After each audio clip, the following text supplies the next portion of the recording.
শীত মানেই মটরশুঁটির সিজন। যদিও এখন সারা বছরই ফ্রোজেন মটরশুঁটি পাওয়া যায়, কিন্তু টাটকা জিনিসের টেস্টই আলাদা। আর সেই টাটকা জিনিস দিয়ে কচুরি হবে না তা কেমন করে হয়? আজকে আমি যদিও তোমাদেরকে কড়াইশুঁটির খাস্তা কচুরি বানিয়ে দেখাবো, তবে আমি যেভাবে বানাবো তাতে কিন্তু কচুরি একদম পারফেক্ট হবে।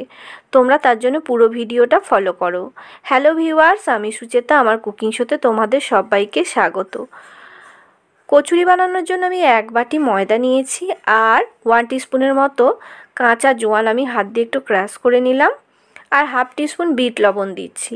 আমি এখানে সাদা লবণ দিচ্ছি না। আর এই বাটিটার 1 বাটি তেল নিয়েছি, আমি সামান্য একটু তেল রেখে দিলাম, যদি প্রয়োজন মনে করি পরে নেব। তো বেশি পরিমাণে তেলটাই আমি এর মধ্যে নিয়ে নিচ্ছি। বিট লবণ দিলে কিন্তু কচুরিটার টেস্টটা খুব ভালো আসে, তাই আমি এখানে সাদা লবণের পরিবর্তে বিট লবণ দিলাম। তো বিট লবণ যদি ঘরে না থাকে সাদা লবণও ইউজ করতে পারো। দেখো, আমি ভালো করে হাত দিয়ে এভাবে ঘষে ঘষে তেলটাকে ময়দার সাথে মিশিয়ে নিলাম। আর এইভাবে মুঠো তৈরি হচ্ছে মানে তেলটা একদম পারফেক্ট দেওয়া হয়েছে। তো ওইটুকু তেল আর আমার লাগলো না, ওটা পরে কাজে লাগাবো। তো যাই হোক, এবার আমি অল্প অল্প করে জল দিয়ে একটা ডো তৈরি করে নেব।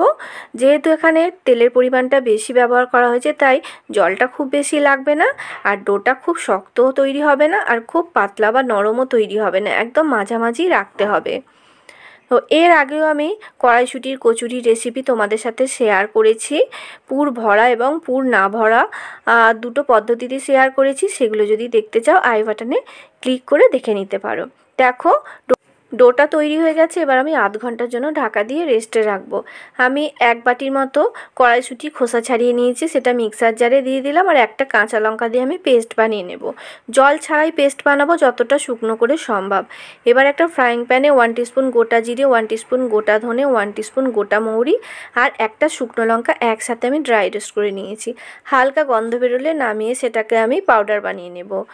ফ্রাইং প্যানে 1 টিস্পুন সর্ষের তেল দিলাম, তার মধ্যে 1 টিস্পুনের মতো আদা থেঁতো করা বা গ্রেট করা নিয়ে নিয়েছি, আর 1/2 টিস্পুনের মতো আমি এখানে হিং দিলাম। হিং আর আদাটাকে ভালো করে নাড়াচাড়া করে ভেজে নেব, সুন্দর গন্ধ বেরোবে। তারপর এর মধ্যে আমি দিয়ে দিলাম 1 টিস্পুন আর 1/2 টিস্পুন বেসন।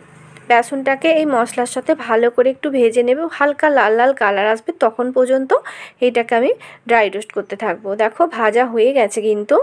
এবার আমি এর মধ্যে অন্যান্য উপকরণ দিয়ে দেব। প্রথমে আমি যে ভাজা মশলাটা বানিয়েছিলাম সেটা পাউডার বানিয়ে রেখেছি, সবটাই দিয়ে দিলাম। দিয়ে এই বেসন ভাজার সঙ্গে বা ভাজা বেসনের সঙ্গে ভালো করে মিশিয়ে নেব। আর আমি যে কড়াইশুঁটিটা পেস্ট বানিয়েছিলাম সেইটা আমি এর সঙ্গে দিয়ে ভালো করে মেশাতে থাকবো। যতটা সম্ভব শুকনো করে এটাকে মিশিয়ে নিতে হবে, যেহেতু খাস্তা কচুরির পুর কিন্তু খুবই শুকনো হয়। পুরটাকে ভালো করে আমি মশলার সাথে মিশিয়ে নিচ্ছি। আর একটা কথা বন্ধুরা, তোমরা যদি একটু ঝাল বেশি পছন্দ করো সেক্ষেত্রে কড়াইশুঁটি বাটার সময় আর একটু কাঁচা লঙ্কা দিতে পারো। এখানে আমি স্বাদ অনুসারে লবণ আর 1/2 টিস্পুনের মতো চিনি দিলাম। লবণ আর চিনিটাকে পুরটার সঙ্গে ভালো করে মিশিয়ে নেব। দেখতে পাচ্ছ পুরটা কিন্তু অনেকটাই শুকনো হয়ে গেছে, আর একটু নাড়াচাড়া করে নিলেই এইটা তৈরি হয়ে যাবে। দেখো, পুরটা কিন্তু অনেকটাই টেনে গেছে আর ফ্রাইং প্যান ছাড়তেও শুরু হয়ে গেছে। সবশেষে এর মধ্যে আমি 1 টিস্পুন আমচুর পাউডার আর 1/4 টিস্পুনের মতো গরম মশলার গুঁড়ো দিয়ে দিলাম।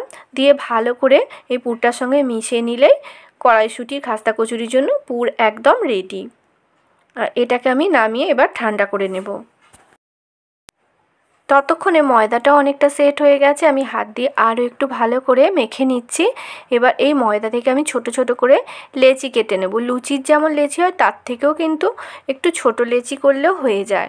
তো আমি লুচির যেরকম ছোট ছোট লেচি করি সেই রকম লেচি এখানে করে নিচ্ছি, কারণ খোলটা যত পাতলা হবে ততই কিন্তু কচুরিটা খেতে ভালো লাগবে। বেশি মোটা করে খোলটা বানালে তাহলে কিন্তু কচুরিটা বেশি খেতে ভালো লাগবে না। দেখো, লেচিগুলো কেটে নেওয়া হয়ে গেছে। আর আমি যে স্টাফিংটা বানিয়ে রেখেছিলাম বা পুরটা বানিয়ে রেখেছিলাম সেই পুরটা থেকে ভাগ করে আমি এভাবে গোল গোল বলের মতো তৈরি করে নিচ্ছি আগে থেকেই। তাহলে পরে যখন কচুরি বানাবো সব কচুরির মধ্যেই স্টাফিংটা সমানভাবে পড়বে। এবার একটা লেচি নিয়ে আমি এইভাবে চাকিতে যতটা সম্ভব পাতলা করে বেলে নিচ্ছি। আমি এইভাবেই খাস্তা কচুরি বানাই। তো অনেকে বাটির মতো করে লেচিটা বানিয়ে নিয়ে তার মধ্যে পুর ভরেও খাস্তা কচুরি বানান। তো এই বাইরের খোলটা যতটা পাতলা হবে কচুরিটা কিন্তু খেতেও তত ভালো হবে। এবার একটা ওই যে পুরের বল বানিয়েছিলাম সেই বল নিয়ে এইভাবে মুখটা সিল করে আমি প্রথমে ধারগুলো প্রেস করব, কারণ ধার দিয়েই বেশি ফেটে স্টাফিং বেরিয়ে যায়। ধারগুলো প্রেস করার পর মাঝখানটা একটু হাত দিয়ে চেপে চেপে আমি যতটা সম্ভব বড় করে নেব।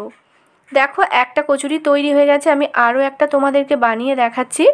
এইভাবে বানালে কিন্তু খুব তাড়াতাড়ি হয়ে যায় এবং কচুরিগুলো খেতেও কিন্তু খুবই ভালো হয় এবং খাস্তাও হয়, আর কচুরির খোলটাও খুব পাতলা হয়। আমার তো এইভাবে খাস্তা কচুরি বানাতেই বেশি পারফেক্ট মনে হয়। দেখো ওই একই পদ্ধতিতে মুখটা এভাবে সিল করে দিলাম, দিয়ে এবার প্রথমে ধারটা প্রেস করে আমি বাড়িয়ে নেব, তারপর মাঝখানটা প্রেস করে করে যতটা সম্ভব আমি বাড়িয়ে নেব। এইভাবেই সব কচুরিগুলো আমি বানিয়ে নেব।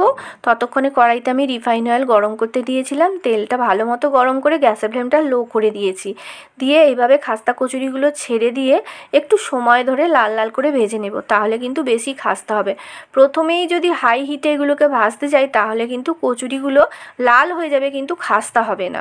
আমি আরও দুটো কচুরি ওই একইভাবে ভেজে নিচ্ছি। আমার কড়াইটা একটু ছোট হয়ে গেছে, তো তোমরা একটু বড় কড়াইতে একটু বেশি করে তেল নিয়ে কচুরিগুলো ভাজবে। আর কচুরিগুলো একটু সময় দিয়ে ভাজলে কিন্তু কচুরিটা বেশ ফুলেও ওঠে। তো একইভাবে আমি সব কচুরিগুলোই ভেজে নিয়েছি। দেখো কড়াইশুঁটির খাস্তা কচুরি তৈরি হয়ে গেছে, একটু সস দিয়ে খেতে লাগে দারুণ। আমি একটা কচুরি তোমাদেরকে ভেঙে দেখাচ্ছি, খোলটাও কিন্তু খুবই পাতলা হয়েছে এবং খুবই মচমচে হয়েছে। তোমরা অবশ্যই বাড়িতে বানাও, বানিয়ে নিজেরা খাও এবং সকলকে খাওয়াও। কেমন লাগলো তোমাদের মতামত কিন্তু কমেন্ট করে জানাতে ভুলবে না। তাহলে আজ এই পর্যন্তই রইল, নমস্কার।